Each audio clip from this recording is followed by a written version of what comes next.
But I have learned a few practical ways to live the good news and to live with others in mind. First, I just want to tell you that God seems to have designed things so that living for yourself alone is actually boring. It is. My little world of hopes and dreams and hardships just ain't enough to keep me interested all my days. I want to know what my cousin's kids are thinking of doing after college. I want to know how the elderly lady next door worked with Martin Luther King in India and came by that really cool collection of saris. People are incredibly interesting, multi-layered, unpredictable, with perspectives you can't duplicate and gifts you do not have. Also, it turns out there's nothing more rewarding than serving the needs of other human beings, whether it's joining your ingenuities with others on a team, keeping company with a person going through hard times, especially when you're doing something that comes more or less naturally to you, something you're good at but others may find difficult, something that God has given you the gift for and that others have this profound need for. Which brings me to the matter of individual vocation, your gifts and the world's unfulfilled needs. Like you, I have spent some real time in my adult life asking myself, what is the exact thing God means me to be doing in this world? Maybe unlike you, because you're smarter than I am, I have spent some righteous dollars buying and annotating books on the topic. Books like Do What You Love, The Money Will Follow, or Weeds Among the Wheat, okay? And you've probably seen these books. They're in that pitiful self-help section of the Barnes & Noble I hate getting caught in. I also took interest tests a couple of times from grade school through grad school. Actually, it's pretty funny, I'll tell you. You know what those interest tests came up with? This will teach you to respect these things. They said lawyer, minister, entertainer, what was the first one? Lawyer, minister, entertainer, teacher. They said that in like third grade. They were onto something. I am not kidding. They nailed it, right?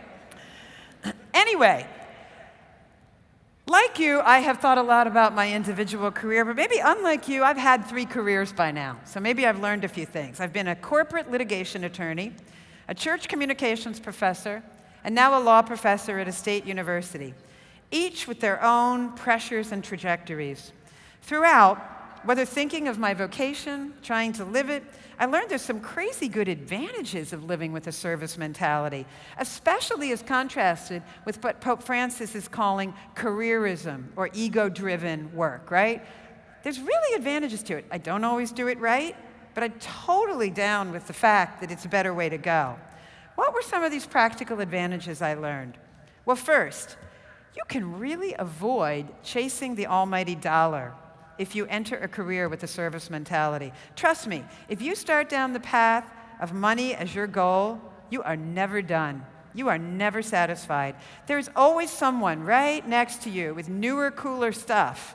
And it really seems to you that the fun they seem to be having is due to their newer, cooler stuff, okay?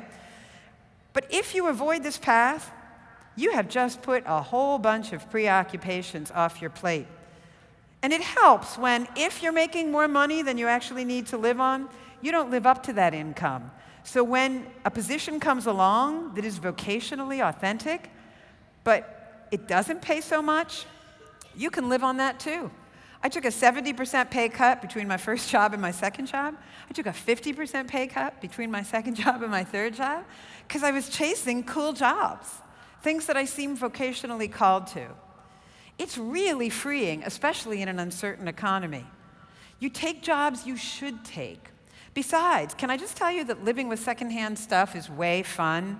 It is a creative and sustainable way to go, and you never have to worry about your stuff then. I mean, all the furniture in my house is probably worth less than a couple $1,000, right? And I've got lots of bedrooms with kids and a rec room downstairs. When you've got $50 chairs, they do not keep you up at night. When you have a $20, I have my truck, my big aqua truck, it's 20 years old. It is so covered with green electrical tape, people are afraid to get near me. On the road or in parking lots, right? They're like, that lady is crazy, and her truck is disgusting, right?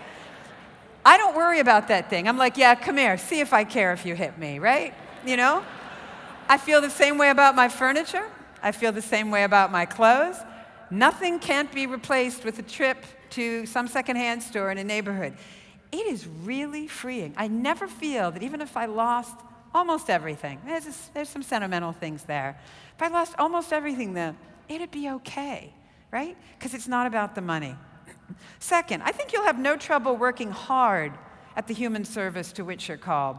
Not only because people are dependent on you, but because that call rests upon some gift God has given you.